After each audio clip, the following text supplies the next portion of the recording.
We will move on to the next technical session by Dr. Yasmin Saygıder ma'am, Professor, Çukurova University, Turkey.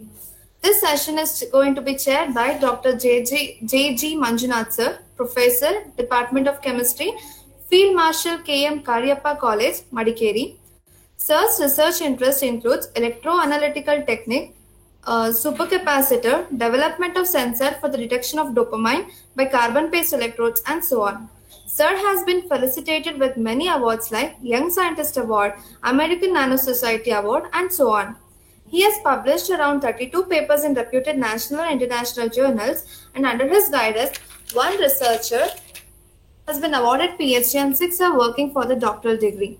He has also holds to its credit as a ranked as world top 2% scientist in the field of energy and analytical chemistry in 2019, listed in the published article by Stanford University scientists in PLOS Biology USA. I heartily welcome you to this program, sir. I now request you to chair the session, sir. Thank you. First of all, I would like to thank JSS University and Professor Mallu sir. Can you hear? Can you hear my voice? Yes, sir, you're audible, sir. Yeah. I'd like to thank Professor Mallu sir and Professor Karthik, and I'm very grateful to JSS University also. And I'm going to invite Professor Yasmin ma'am for his wonderful talk. I just introduce about her achievements, and Prof. Yasmin ma'am, I'm heartily welcome to this international conference. And moreover, I'm very much related to your country. I have many friends in your university, in your country, from Bengu Usli, Professor Bengu Usli from Ankara University, from Paysen. So many friends are there in your Turkey. More than 10 friends are there in your country. I'm very much interested to introduce you in this conference. It is one of the big opportunity to me to meet you and Professor Mallu sir. He given me, it's a very good opportunity to introduce you. And moreover, your topic is very interesting. It's one of the emerging field, you know, advanced materials and COVID-19. It's at a present scenario. It's one of the very emerging research talk we are expecting from you, ma'am. And just I will introduce in this conference, I will just go for introduction about Prof. Yasmin, ma'am. And moreover, at the time of the introduction, madam told regarding my publication, I did 120 publications. Okay, maybe she taken my old resume, I think so. No problem. Prof. Yasmin, ma'am, she is working in Çukurova University in the Department of Chest Diseases.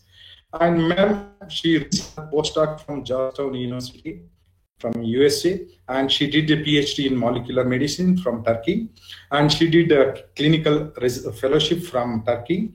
And madam, she received many awards like a Turkish Thoracic Society Promising Research Award and best poster presentations, and so many awards she received. And madam, she is the assistant professor in Department of Chest Diseases, and moreover, she have more experience in the academic field. And madam, she attended more than 10 to 15 international courses in the field of medicine. And madam have many more laboratory skills and teaching skills also. And at present, madam have more than 10 to 15 membership like American Association of Cancer Research, Turkish Biochemistry Society, and International Association for the Study of Lung Cancer, and Turkish Medical Association, and European Respiratory Society. And moreover, madam, she published in more than 30 research articles in reputed journals, and madam, she contributed many book chapters in edited book chapters. And madam, she published, professor, she published more than 30 articles, and professor presented her papers in more than 35 conferences, and really madam funding more than 6 projects, and she is actively involving her reviewing activities also. Madam, I'm really thankful to you. We have like you in this conference, and now I'm welcoming you, madam, in this conference. Please proceed your presentation. Thank you, Dr. Maninata. Yes, ma'am. Correct. Thank you very much for your kindness and welcoming me to this wonderful two-day actual conference. I'm going to share my slides first. No. Yes, ma'am. We are hearing your voice. Yeah. Please continue. No problem. I cannot share my screen. Go to slide.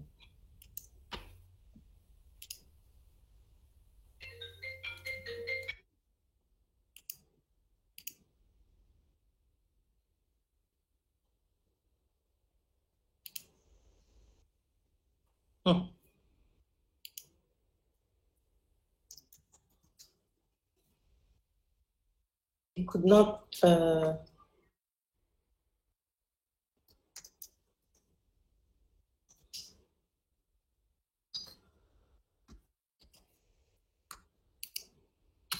Okay.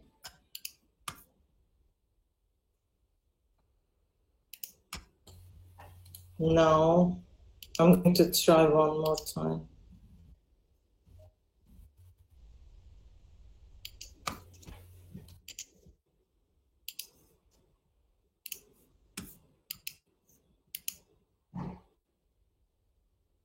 Can you see the slide? Yes, I guess.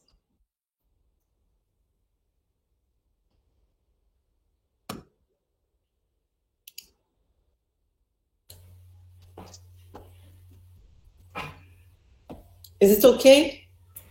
Yes, madam. So you see the slide, right? I'm going to,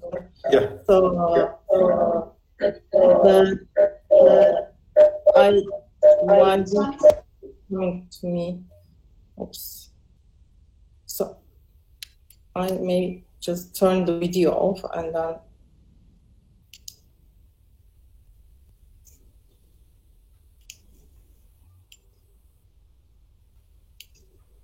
So I first want to say that I have no conflict of interests regarding the subject of this presentation. So as far as Dr. introduced me, I'm a pulmonologist in Turkey, and in the last 1.5 years, we were busy with the pandemics and COVID-19 disease. And that's why I picked this topic, and thank you, Professor Kartik, for inviting us to this meeting. Actually, this time of the year, our undergraduate schools are all closed, and it is very hot in Adana, which our Çukurova University placed in. So it is very hot, the schools are closed, and I was very bored. Thanks to Dr. Kartik for making me busy with this presentation. And I'm very happy to meet you all in this conference. And I am a pulmonary physician, as I told you before, and a molecular biologist. And I have to confess that I have very little knowledge about the chemical properties of a lot of materials used in medicine. I only know how to use them, or I may also know if they are useful or useless because I see the patients and use those materials in the patients, or I run experiments using biological samples, and I still need those advanced materials in all aspects of health and science. I always believe that a scientist must know more than one area, like the old days. I believe you all must know Leonardo da Vinci as a pharmacist, as a doctor, as a mathematician, physicist, astrologer, as well as a painter. And here's another, more recent scientist, Louis Pasteur.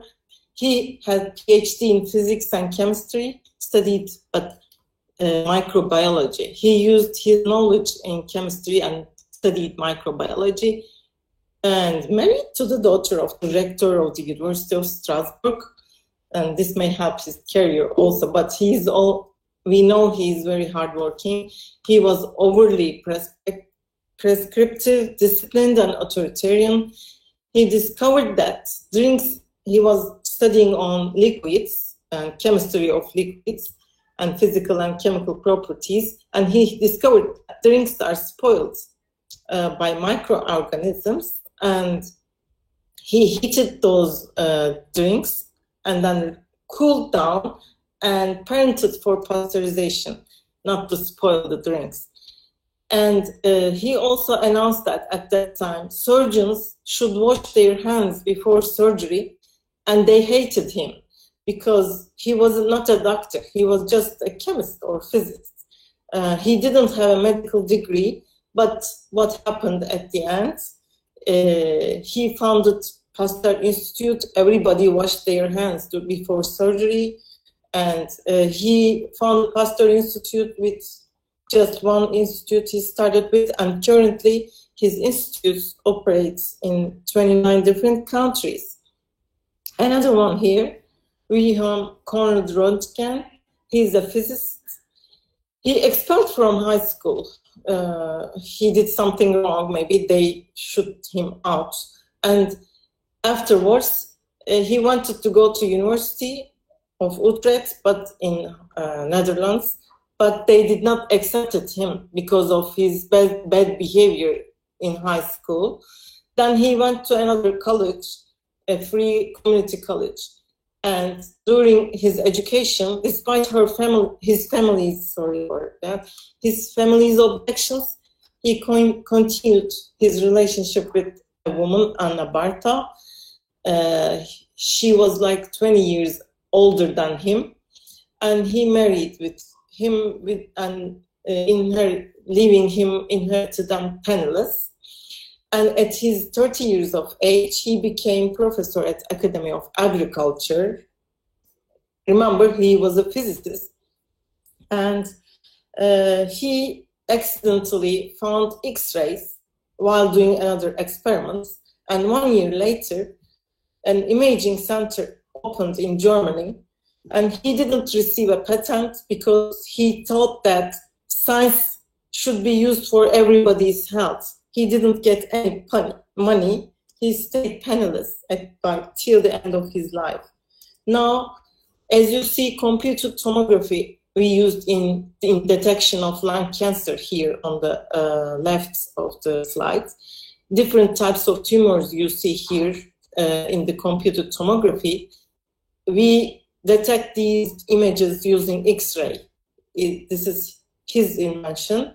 And now, without obtaining any biopsy specimen from these cancer tissues, we can diagnose even gene expression profiles, mutations, and everything regarding lung cancer using artificial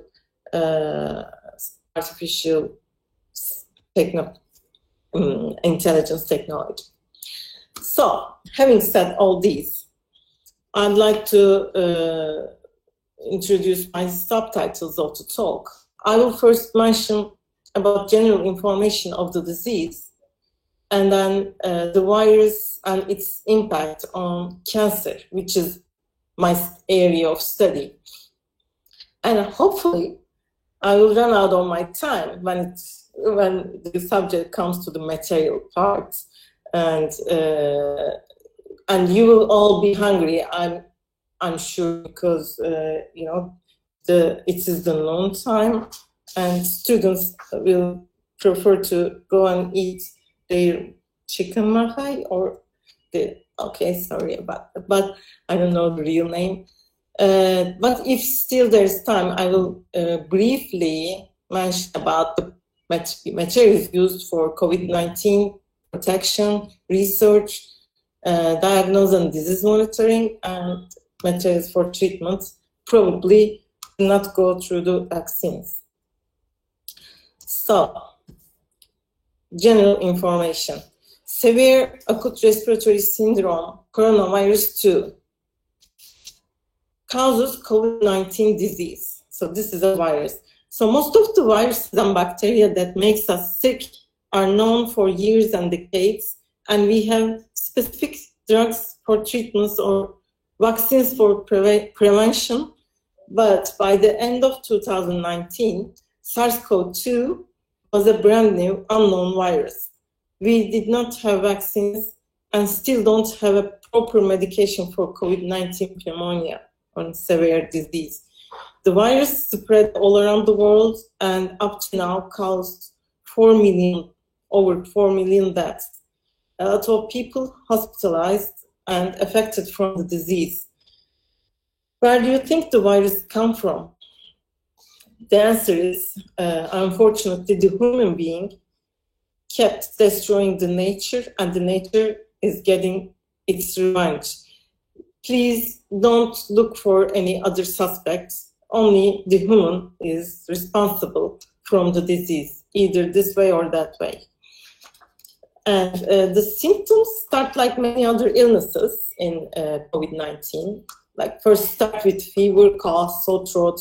One or two or maybe none of these symptoms may occur during the disease. Shortness of breath is a sign of danger.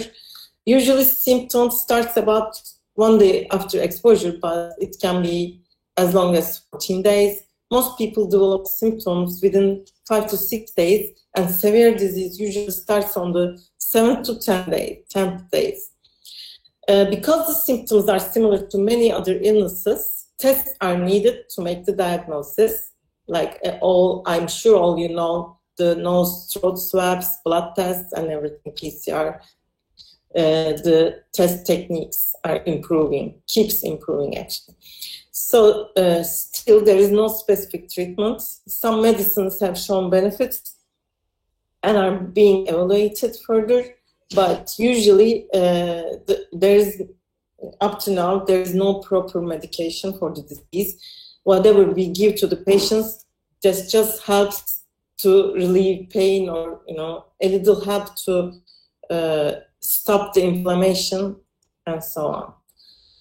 And for prevention, other than personal protective equipment such as masks and gloves and social distances and being isolated, vaccination is very important.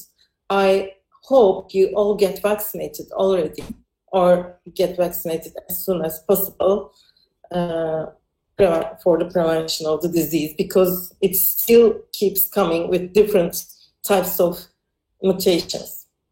So the SARS-CoV-2 enters through the lungs because we inhale it, and then it goes to the lungs, to the elbows, where gas exchange occurs.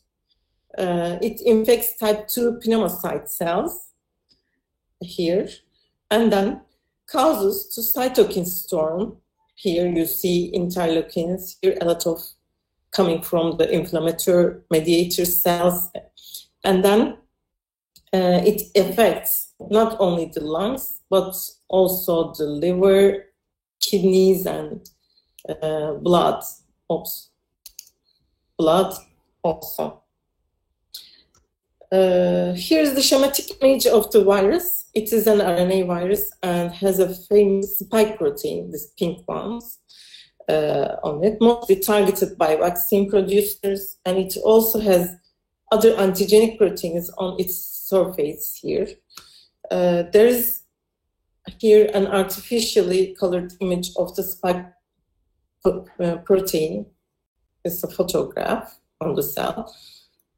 Here, the protein SARS-CoV-2, the spike protein of SARS-CoV-2 attached to angiotensin-converting enzyme 2 receptor, which I will call it ACE2 now.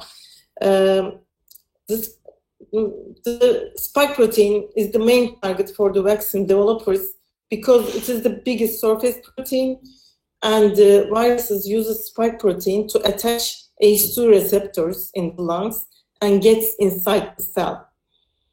ACE2 receptors are also found in the vessels and other than lungs, and therefore the virus mostly affects lungs and vessels during the disease course. Here you see, after entering into the cell, it releases its RNA here, its genome, and starts replicating itself using our proteins and enzymes, and then explode the cell after making its hundreds and thousands of copies. So here, when it explodes the cells, a lot of cytokines and other intracellular compounds release through the blood. Okay, it causes severe illnesses. You see here you see the course of the disease. As the clinical symptoms starts after the incubation time, and severe disease may occur usually after a week of the symptoms start time usually. So, and during the pandemic, a lot of cancer sufferers were the most affected group of patients. Most of them could not reach treatments because the hospitals were all busy with COVID-19 patients. They were all pandemic hospitals, including our hospital, and the operations are stopped. Only the urgent ones were considered to get surgery or operation. And so the cancer patients suffered a lot, not only because of the system, but also the cytokine storm affected them, their cancer tumors, and caused many different problems other than cancer itself. There are a lot of recent publications proposing pathophysiological mechanisms that SARS-CoV-2, COVID-19 disease affected cancer patients more severely comparing other patients. So this is one of the proposed mechanisms, the activation of innate immune response, and caused severe tissue injury and epithelial cell damage and lung microvascular thrombosis. Because microvascular thrombosis, this is because the virus itself affects vessels, as I told before. So it causes microclots, like obstructive vessels, and prevents the oxygenation of the tissues, and this causes death in cancer patients at the end. Another paper proposed that they used the knowledge, the other SARS pandemic infection. It was not pandemic actually.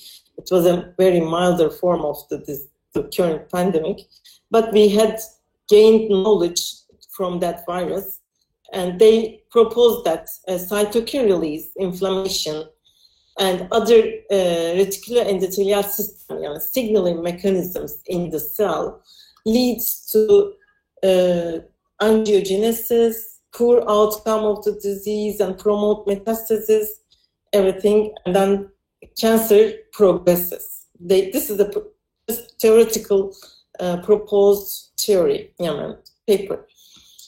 So here you see COVID-19 infection activated, here another proposal, cancer-associated fibroblasts, and this activation caused fibrosis. Fibrosis caused hypoxia in the cells, and then a lot of different hypoxia-regulated proteins are expressed, and these are not good for cancer cells. So one of the mechanisms were here in these articles were epithelial to mesenchymal transition. They suggested that the virus may induce this process, epithelial mesenchymal transition, and this may worsen cancer. So I would like to explain what EMT is. So this is primary epithelial tumor. Epithelial cells connected to each other with tight junctions, and they are cuboidal forms.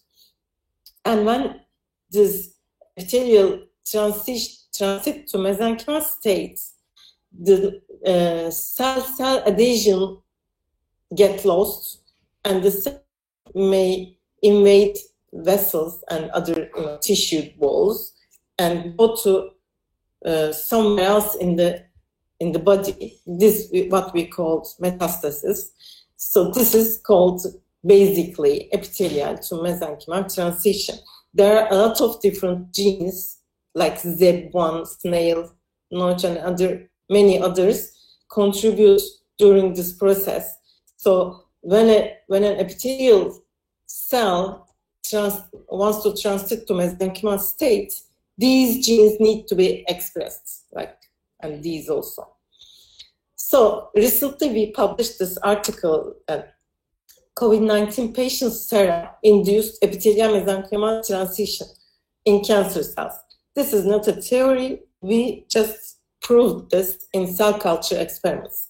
We drained blood, actually serum of 12 different COVID-19 patients. These are their demographical properties, like if they had hypoxia, if they had fever, or what are their age and gender. And we drew blood, serum from control serum here, control patients, which are volunteered, our medical staff, actually, these were. And we run our experiments using gender and age matched. Here you see we plate the cells in incubator, cancer cells. A549 is lung cancer cell. BS2 is lung non-cancerous bronchial epithelium, and this is lung primary fibroblast. We used increasing concentrations of patient serum using 2 different patient serum, and evaluated the cytotoxic activity. And we said that if we use 50% of the media, we use 50% of serum in the cell culture media, the cell usually dies, but below 10%, we can run the experiment. It is not very harmful to the cells. As I told you, EMT process, epithelial mesenchymal transition process, cause the cells move from one place to another. So this is a motility test. We just plate cells here, grow them to 100 confluency. They just fill the whole plate. And then next day, we make a stretch just in the middle center of the plates. And then we treat them patient serums here, patient serum number 3. And FPS means regular serum that we use cancer studies in the cell culture. So we compared them at the end of 24 hours, how many of the, the closure ratio, actually, we measured the closure ratio. So as you see here, when we treat the cells with patient serum in 1% or 2% patient serum, the closure is disappeared here. So there is no gap anymore. Very little amount of gap is at the end of 24 hours. But when we use regular FPS, there is still a gap here. So we can conclude that, here you see the statistical differences. We can conclude that when we treat the cells with patient serum, they increase their motility, the cell's motility. So this is not good for cancer patients. And then I mentioned you the different genes that are related with this motility process, metastasis process of cancer. We used 4 different cancer cell lines. This is A549 lung cancer. The second one, HCT116. This is colon carcinoma. This is the third one is breast carcinoma cell line, and the last one, HUH7, is hepatocellular and liver cancer cell line. We use different patient serum samples here, number of different, in each experiment, because we drew very few amounts of serum from each patient. We cannot, go back and get another tube of serum. because the day would be changed. The blood that we drew were all from the first day of their hospitalization. So we could only run one-time experiment. So we tried different types of serum samples here, different serum samples derived from different patients. And as you see here, different cell types reacted with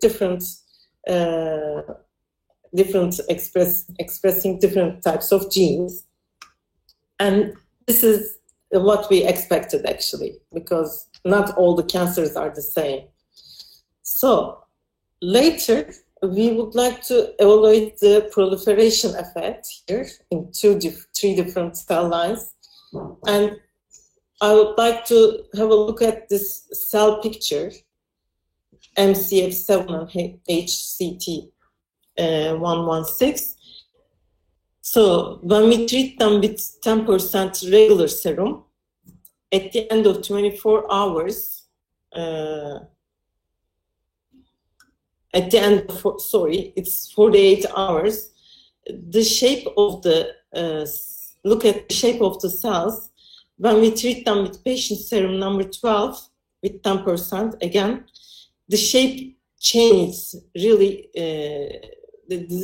The cell-cell connections are all diminished, and the cells look like they're not healthy, actually. So, and we also checked the hospitalized COVID-19 patients between 1 April to 1 September to 2020. We had 8 patients at that time, and 5 of them already, died during their hospitalization.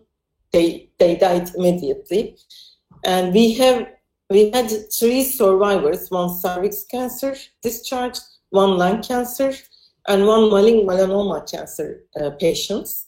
These were survivors of COVID-19. But after discharge, one of them, we could not reach his data, but the other 2, here you see, they had increased metastatic lesions in their lungs. This is the first one, cancer, A, cervix cancer patients. The B one is malignant melanoma patients. August 20, you see very small amount of metastatic lesions in thorax, computed tomography lesions, here, images. And in January, both of them had very increased amount of metastasis. This may be due to something else. Maybe their disease worsened, but still we are suspicious, and we have cell culture data to conclude that COVID-19 infection induced metastasis in cancer cells. So this was a very important disease. So here we came to advanced materials for protection. As I told you before, I'm not an expert in this material part, but I'd like to summarize some kind of materials used in COVID-19 pandemic time, during the COVID-19 pandemic. So, first one is protection materials. Here, you see PTFE-based masks. So there are first generation, second generation, third generation masks use the same material, and their performance characteristics increased, and now they are reusable, washable, and more sensitive types of masks are used. Another mask, nanofiber ES, nanofiber mask. This is also, here you see the reusable form of the mask, and can be sterilized multiple times without filter performance deterioration. And it is developed by Tsinghua University. I'm sure they are physicists or chemists who produce these kind of materials, or material scientists. Ostris antibody mask from Japan. They produced a mask which contains antibody and kills when they come to when they are infected actually with SARS-CoV-2. They capture the antigen of COVID-19 and then kill the virus actually. This is very interesting for me. And there is a water charged meltblown mask which is called PGI. I actually don't know what it, but it has it is an N95 respirator protective layers, and center and most critical layer is called meltblown layer. Here you see the fibers are randomly oriented with diameters ranging from 1 to 10 micrometers, which is supposed to be very protective from the virus. Another mask here you see ionic liquid sterilized masks. It is produced from Indiana University, and they are explained. I will share the article with you at the end. If you have, if you are interested, you go and look them in detail. They are claiming their electrostatical surface technology used here with solar irradiation. And a new one is a resin mask, again produced by Japanese. This is for asthma and other pollen allergic people. You know, masks already. Actually, we don't know how masks will affect our lives. There are a lot of asthmatic patients keep coming after having COVID-19 disease or using masks all the time in their usual lives. They produce these masks for asthmatic patients. They can breathe more deeply here, users of these masks, and it has ability to protect pollens and COVID-19 SARS-CoV-2 virus at the same time. So for research, what advanced materials are used? Here you see lung. So the virus affects lungs. So we have to study and we have to mimic lung biology to investigate what the virus causes and how it affects and how to understand its pathophysiology. Usually we get biopsy from the lung and digest it, and we grew them in three-dimensional culture in the plates, and then we put some growth factors, kind of like stem cell. If you are familiar with stem cells, you can just add special growth factors to the cell, and then you can induce them to turn to organoids and vessels and lung cells and etc. So this is called like organoid, like lung organoids. This is just happening in 96 plates. You will have different types of SARS-CoV-2 infected lung organoids in just tiny little well plates here.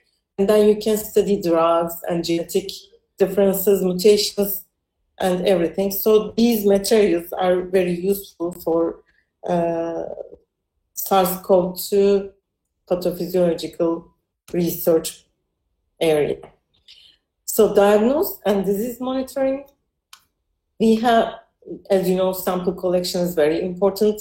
PCR techniques, tubes, and lots of materials and kits to capture antibodies on the surface. Surface plasma resonance, you see here, you can capture the virus or its protein, spike protein, for example, on the surface of the sensor chip, and then eject your area of interest. It can be just antibodies or drugs or other inhibitors or diagnostic materials. You can evaluate the area of interest, whatever you are searching actually. So this is you can use nanoparticles like gold nanoparticles and other surfaces to generate kits and SPR sensor chip for studies. And these are also further explanation of how SPR-based biosensor works here.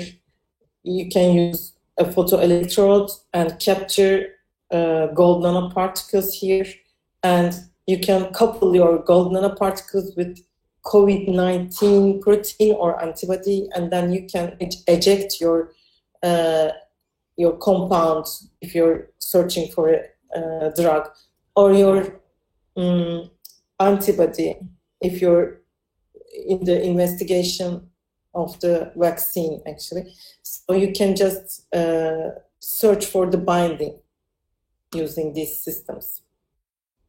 And there is another article that is just studied graphene use in COVID-19 area.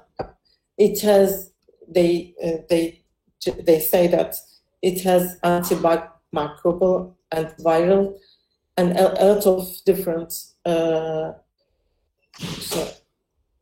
abilities to perform. You can use it in every aspect of COVID-19 investigation. This is how graphene looks like. And here, this is, actually they use different, they can coat this, the surface of this graphene with different types of antibodies or drugs and everything. And they use graphene as a biosensor or even treatments. For treatments, the most interesting way was here, the most interesting article, capturing cytokines with advanced materials. Please go and read this article if you're interested. Here they say that, as I told you, cytokine storm is very important. That makes these COVID-19 patients causes severe disease. Cytokine storm. There are a lot of cytokines, and they target your own body and kill every cell in liver, kidneys, and lungs. So they generated an antibody polymer conjugate here using glycosaminoglycan biomaterials. They captured with antibody for cytokines and they injected to an animal, and then they propose that they suggest that this can be used for cytokine, to prevent cytokine storm during the disease. And this is very also interesting and helpful. And I told you the virus also causes clots and thrombosis in the patients. So they also, another article suggests a hydration-induced segregation of a material, silicon quicksand, actually, I'm hybrid material. And when they heat this, they cause, and they cause the clots disappear. Actually, they prevent clotting, actually. So this can be also used for the disease. Here, further readings I suggest for the students who are interested in COVID-19 disease and biomaterials. You can just take the picture of these, or I may share the slides. And I have take-home messages. First, we need chemists that focus on pandemics to act rapidly all the time, because this is not the first and will not be the last. And if we keep destroying our Earth, we will face more pandemics. Actually, I don't want to be very pessimistic, but I'm kind of sure that this is not going to be the last one. We need collaborations because we cannot know everything, all the science. As I started with in the beginning, I told you that yes, old time scientists knew everything, but now we cannot do that because there are a lot of, there is a huge amount of scientific data over there, and then we need collaborations with different types of scientists to find solutions to diseases. You need to study, actually, the students, you need to study more than we did, unfortunately, because more pandemics are coming, more diseases are changing. So please contribute to protecting our world from humans, actually, and then we expect a lot from you. This is my take-home messages.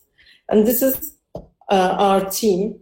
When I need something related with chemists, I have a chemistist in my team, which is Professor Burcu. You listened to her talk yesterday. I have biologists and I have medical students here. We are a very good team and we are happy to collaborate with Indian partners, actually. Here you see Hamza from Pakistan, and we have other international students joined us after this picture.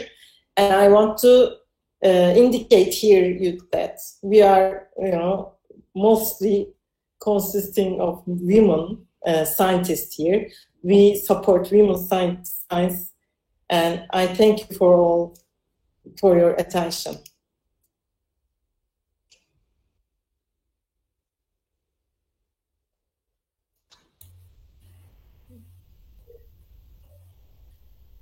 Hello. Hello? Yeah, ma'am. Hope your presentation is finished. Thank you very much, ma'am. Thank you very much, Professor. It's a wonderful talk. Behalf of our JSS University, behalf of Department of Chemistry, JSS University, we are very much thankful to you, ma'am. Any questions from participants? Can you please raise your hand?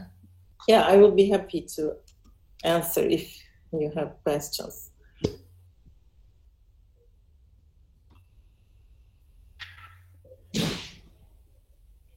I think nobody liked it. Yes, Prof. And we are doing electrochemical sensors, and we are very much eager to do some of experiments, and we are ready to collaborate with some foreign universities. And moreover, I have many friends in Turkey. I already told you Faith Sen and Bengu Usli from Ankara University. We are already collaborating. And yeah, Prof. Did you ask any question? Yeah. Cooperation? Have any questions, please? Please? Yeah. I couldn't. Actually, the sound came and went back. I couldn't. Yeah, cool. You may want to write it in the chat section.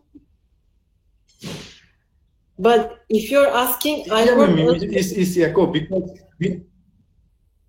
I heard it's echo because due to some. So, yeah, please. So you asked about collaborations, I guess, right?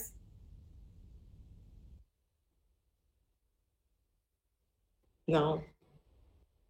So yes, we have collaborators in Istanbul, actually, not in Ankara currently, but we are open to make collaborations with you and whoever is interested. We can arrange online meeting to plan research and apply for a grant. And hello, anybody?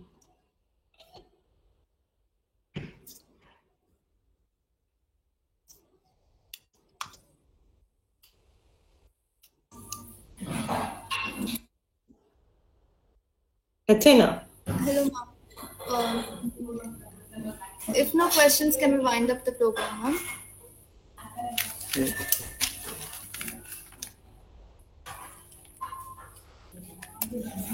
Yeah, I faced some internet problem here. Thank you very much. Chaitanya, can you wind up this program? Sorry? Yes, sir, I'll wind up, sir. Yes, sir. This is my email, personal email. I expect questions from all of you, or whatever you want to contact me. You can use this email.